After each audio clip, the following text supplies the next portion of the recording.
Good morning மக்களே, நான் தான் உங்க நோபிட்டா பேசுறேன். இன்னைக்கான வீடியோல நம்மளுடைய 100 டேஸ் வெயிட் லாஸ் சேலஞ்சோட ஃபர்ஸ்ட் டேங்க. யாரால நான் ஃபர்ஸ்ட் டைம் பாக்குறீங்க மறக்காம இன்ஸ்டாகிராம் பார்த்தா ஃபாலோ பண்றேங்க, யூடியூப் பார்த்தா சப்ஸ்கிரைப் பண்றேங்க. நம்ம காலையில இருந்தாலும் ஃப்ரெஷ் அப் ஆயிட்டோம்னு பாத்தீங்கன்னா பார்க்குக்கு தாங்க போயிருந்தாங்க. போனோம்னா நம்மளுடைய வெயிட் செக் பண்ணோம். நம்மளுடைய வெயிட் வந்து பாத்தீங்கன்னா 111 கிலோ இருந்ததுங்க. சில பேர்லாம் வந்து பாத்தீங்கன்னா அவங்களுடைய வெயிட்டே சொல்ல மாட்டாங்க. நம்ம ஓப்பன் சேலஞ்சு நம்மளுடைய வெயிட்டும் சொல்லிட்டோம். ஏன்னா நம்ம வந்து உடம்பு குறைக்க போறோங்க. கொஞ்ச நேரம் வந்து பாத்தீங்கன்னா வாக்கிங் போயிட்டு ஜாக்கிங் போயிட்டு அதுக்கடுத்து அந்த பார்க்ல இருக்கிற எக்யூப்மெண்ட்ஸ்ல வந்து பாத்தீங்கன்னா கொஞ்ச நேரம் ஒர்க் அவுட் பண்ணியிருந்தோங்க.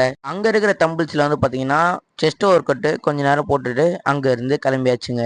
நம்ம வீட்டுக்கு போயிருந்தோம்னா நம்மள சிக்கன் வாங்க ஆரம்பிச்சிருந்தாங்க. நம்மளும் வந்து பாத்தீங்கன்னா சிக்கனை வாங்கிட்டு வீட்டுக்கு வந்து பாத்தீங்கன்னா பிரஷ் பண்ணிட்டு குளிச்சுட்டு நம்மளுடைய காலையிலான பிரேக்ஃபாஸ்ட் உணவு சாப்பிட்டாச்சுங்க. என்ன சாப்பிட்டோம் பாத்தீங்கன்னா தோசை சிக்கன் குழம்பு சாப்பிட்டு முடிச்சு எங்க கிளம்பிட்டோம் பாத்தீங்கன்னா நம்ம ஜூஸ் குடிக்கிறாங்க கிளம்பிட்டோம். அந்த கடைக்கு போனோம்னா நம்ம கொஞ்ச நேரம் மெனு தான் பார்த்துட்டு நம்ம மாதுளப்பழம் ஜூஸ் வாங்கி குடிச்சிட்டு வீட்டுக்கே கிளம்பியாச்சுங்க. மதியம் என்ன சாப்பிட்டோம் பாத்தீங்கன்னா நம்ம கொஞ்சோண்டு சாப்பாடு கொஞ்சம் கறி தாங்க எடுத்திருந்தோம். அதுக்கடுத்து நம்ம எங்க கிளம்பியாச்சுன்னு பாத்தீங்கன்னா நம்மளுடைய வாழ்க்கையில நம்ம எது நடந்தாலும் நான் இவர்கிட்ட சொல்லாம எதுவுமே பண்ண மாட்டேன். நம்மளுடைய ஐயப்பன் கோயில் தாங்க போயிருந்தோம். நைட் வந்து பாத்தீங்கன்னா ஒரு ஃபங்க்ஷன் ஒன்று இருந்ததுங்க. அந்த ஃபங்க்ஷனுக்கு போயிட்டு 2 இடியாப்பம் கொஞ்சோண்டு சிக்கன் கிரேவி சாப்பிட்டு டின்னர் முடிச்சாச்சுங்க. அவ்வளவுதான் மக்களே, டே 1 சக்சஸ்ஃபுல்லா முடிச்சாச்சு. டே 1 நம்ம என்ன கத்துக்கணும்னு பாத்தீங்கன்னா, நீங்க எந்த விஷயம் பண்ணாலும் உங்களை பாராட்டுறதுக்கு ஒரு 2 பேர் தாங்க இருப்பாங்க. ஆனா உங்களை வந்து கிண்டல் பண்றதுக்கும் அசிங்கப்படுறதுக்கும் ஒரு 70 பேர் சுத்திட்டு இருப்பாங்க. நீங்க அதெல்லாம் இந்த காதுல வாங்கி அந்த காதுல தட்டி விட்டு போயிருக்கலாம். நாளைக்கு டே 2ல சூப்பரா சந்திக்கலாங்க.